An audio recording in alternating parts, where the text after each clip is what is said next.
ಸರ್ಕಾರಿ ಪ್ರೌಢಶಾಲೆ ಹಾಗೂ ಪದವಿ ಪೂರ್ವ ಕಾಲೇಜು ಕೊಂಬೆಟ್ಟು ಇದರ ಅಭಿವೃದ್ಧಿ ಸಭೆಯು ಇಂದು ಪ್ರೌಢಶಾಲಾ ವಠಾರದಲ್ಲಿ ನಡೆದಿದೆ.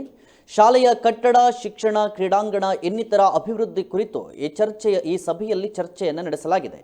ಈ ವೇಳೆ ಶಾಸಕ ಸಂಜೀವ ಮಠಂದೂರು, ಬಿಜೆಪಿ ನಗರ ಮಂಡಲ ಅಧ್ಯಕ್ಷ ಪಿಜಿ ಜಗನ್ನಿವಾಸರಾವ್, ದಕ್ಷಿಣ ಕನ್ನಡ ಜಿಲ್ಲಾ ಸಹಕಾರಿ ಯೂನಿಯನ್ನ ಅಧ್ಯಕ್ಷ ಪ್ರಸಾದ್ ಕೌಶಲ್ ಶೆಟ್ಟಿ, ಕಾಲೇಜು ಪ್ರಾಂಶುಪಾಲರಾದ ಸುರೇಶ್ ಎನ್ಕೆ ಹಾಗೂ ಉಪಪ್ರಾಂಶುಪಾಲರಾದ ವಸಂತ್ ಸೇರಿದಂತೆ ಶಾಲೆಯ ಹಿರಿಯ ವಿದ್ಯಾರ್ಥಿಗಳು ಉಪಸ್ಥಿತರಿದ್ದರು.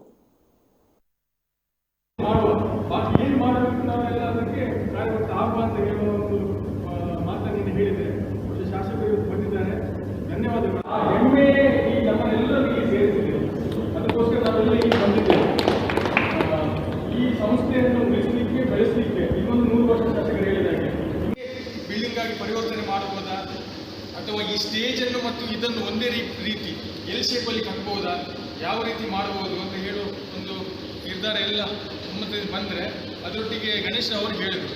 ಹಳೆ ವಿದ್ಯಾರ್ಥಿ ಸಂಘ ಅದರಲ್ಲಿ ಬಹಳಷ್ಟು ಜನ ಇದ್ದಾರೆ. ಹಳೆ ವಿದ್ಯಾರ್ಥಿ ಅದರ ಮುಖಾಂತರ ಮಾಡ್ಬೋದು ಮತ್ತು ಅದರಷ್ಟು ಬಹಳಷ್ಟು ಸಂಪನ್ಮೂಲ ಇದೆ, ಹಣಕಾಸಿನ ವ್ಯವಸ್ಥೆ ಇದೆ. ಅವರನ್ನೆಲ್ಲ ಯಾರು ಬರ್ಕೊಳ್ತಾರೆ ಇದ್ದಾರೆ.